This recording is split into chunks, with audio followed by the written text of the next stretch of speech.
So nitak na sa kabuntagon mga igsoon, sawi ako ninyo uban sa mga pulong sa Dios nga gibubo niya ninintak na sa kabuntagon may tungod sa atong tema na naguluhan from brokenness to peace.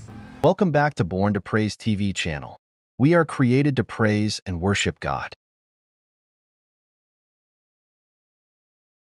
Ang pagkipasabot of brokenness, tanan nimong mga kapito sa kinabuhi, tanan natong gibug-aton sa kinabuhi, tanan natong mga problema, tanan natong mga kasing-kasing nga samaran. Tanang-tanan mga igsoon nakita na sa Dios tungod kay walay nalilong sa Ginoo. Kung unsa may hinungdan mga igsoon sa imong gibati karon, sa imong sitwasyon, sa ato ang sitwasyon, sa ato ang paminaw, bisan pa sa ato ang mga panimalay, bisan dili nimo na isulti sa imong tapad, bisan di nimo isulti sa imong bana, sa imong asawa, sa imong mga anak, makita na sa Dios na ikaw na kinahanglan og healing, na kinahanglan og spiritual healing labaw sa tanan. Kay ang usa ka tawo mga igsoon dili lang masakiton sa lawas, kundili masakiton sa espiritu. Kung masakiton ta sa espiritu mga igsoon, apektado tanan. To tell you that. Apektado mga igsoon kung masakiton ta sa espirituhanon. Tungod kay daghang mga katawhan mga igsoon nga nagpuyo nining kalibutan na makita nato malipayon sila. Apan sulod silang kasing-kasing nagmarka mga igsoon ang kadugo silang nagdugo ang ilang kasing-kasing. Dindot kayong pamorma mga igsoon, apan adunay sakit o balatian sa sulod. Subo lang pamalandungon nga dili o walay si bisan kinsang makaayo, bisan pang kinsang espesyalistang doktor. Hallelujah. Mauna ang sitwasyon sa kalibutan karon. Ang ilang mga kasing-kasing mga igsoon na crash. Usa nang crash gani murag usa ka aircraft mga igsoon nga nahulog gikan sa taas mga igsoon. Kung atong nakita bisan pa dinhi sa ato ang slide mga igsoon, broken hearts, no? Samaran ang ilang mga kasing-kasing, ang ilang espiritu mga igsoon, ang ilahang una-una na trouble. O kanunay kini nga walay konsentrasyon. O kining mga panghitabo kung dili ni masulbad mga igsoon sa ato ang pag-ampo, then kinahanglan tag divine intervention gikan sa Dios. Walay laing mga igsoon nga makahatag og solusyon kung nagproblema ta, kung ang atong mga kasing-kasing broken, kung atong mga panghuna-una disturb, di ta makafocus sa angan natong buhaton igsoon. Mao na nga we are laughing outside, crying inside.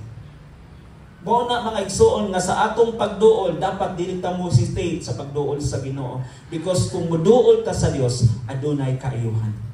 Amen. Kay nung batas awit, sa presensya mo may kalipay, sa presensya mo may kasiguruhan, sa presensya mo may kaayuhan. Mo ginato hinumduman mga igsoon. Ibutang na to sa tong mga panghuna-huna. Dili mo labay kawang ang atong pagduol sa Ginoo. Importante ang espirituhanon mga igsoon. Tingali nag-ingon ta nga importante po ang mga material nga mga butang. Wala kong mag-ingon nga dili importante. Pero tagaan na to great mga igsoon ang espirituhanon mga butang. Kay daghang mga taong ingon ani. Daghang mga tao mga igsoon nga walay kabutangan sa ilang kagool. Mo hinungdan mga igsoon nga muambak dito sa bangin. Mo hinungdan nga magkutlo sa ilang makinabuhi tungod kay ang ilang mga panguna-una na disturbo. O mauni ang pinakadelikadong mga igsoon sa kinabuhi sa tao, labi na kung walay pulong sa Dios. Apan ina na imong tapad, bulahan ka tungod kay imatuto ka sa pulong sa Ginoo. Bulahan ka tungod kay dunay nag-alima nimo mga igsoon, mao ang Dios nga naghatag kanimo sa kinabuhi. Dili siya ganahan mga igsoon ngay mong kutlo ng imong kinabuhi.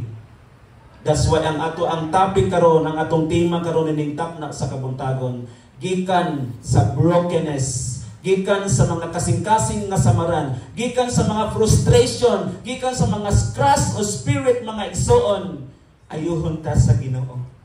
Tagaan tag kalinaw. Kay ang mga taong ingon ani mga igsoon, dili makabaton og kalinaw.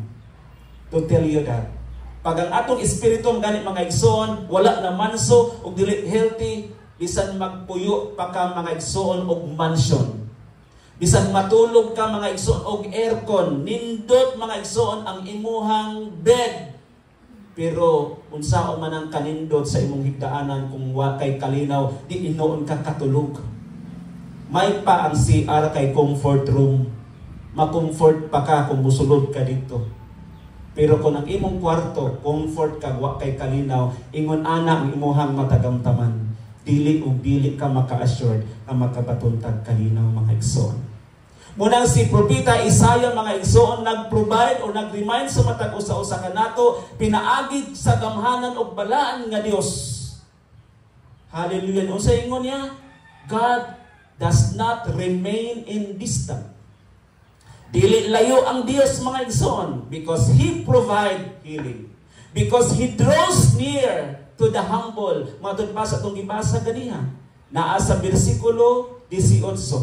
Mo kini ang giingon sa balaan o gamhan ng Dios nga buhi hangtod sa kangturan. Take note, hangtod sa kangturan, dili lang karon. Amen. Dili lang karon mga igsoon. Nagpuyo ako sa hapog og balaang dapit apan mutipon usab sa tawo nga mapaubsanon o mahinulsulon.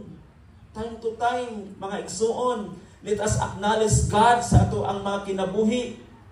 Bisag unsay mudanga sa ato ang mga igsoon, hallelujah, hinumduman nato nga adunay rason ang tanan. Ang imong sitwasyon karon, adunay mensahe si Lord on how to overcome any obstacle mga igsoon. Hinumduman gid nato sa atong pagpamalandong labi na sa bersikulo 18 nga ang Dios mga igsoon anaa nagpuyo sa habog nga dapit, pero pwede siyang motipon kanato. Amen? Hallelujah. Naa na siya sa harianong trono niya. Apan tungod kay ikaw nag-antos, apan tungod kay ikaw na disturbo, apan tungod kay aduna tay brokenness, broken relationship, He loves, no? Gugma ang iyahang kagustuhan nga motipon siya dinhi kanato mga igsoon. Aron nga kung dunay mo pasipala nimo og nako, aduna tay dako kaayong agupay. No? Sa nang kalaban gani kanang dunay dako kayo mga igsoon nga muabin sa atoa. Mudapig sa atoa mga igsoon. Ingon ana kamaayo ang Ginoo nga atong Dios sukad kaniadto karon ug hangtod sa walay katapusan.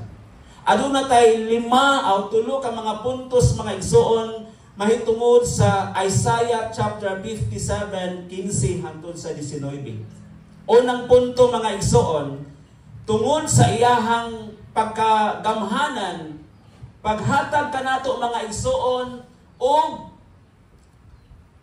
kinabuhi nga madagayaon nga gikan mga igsoon sa kalisdanan, gikan sa atong mga struggles nga ato ang na-experience mga igsoon, hatagan ta niyang kalinaw. O kung hatagan man tag kalinaw mga igsoon, mao kini ang kinaiya sa Dios. Tungod kay makahimo siya sa tanang butang, because God is big, yet He is near.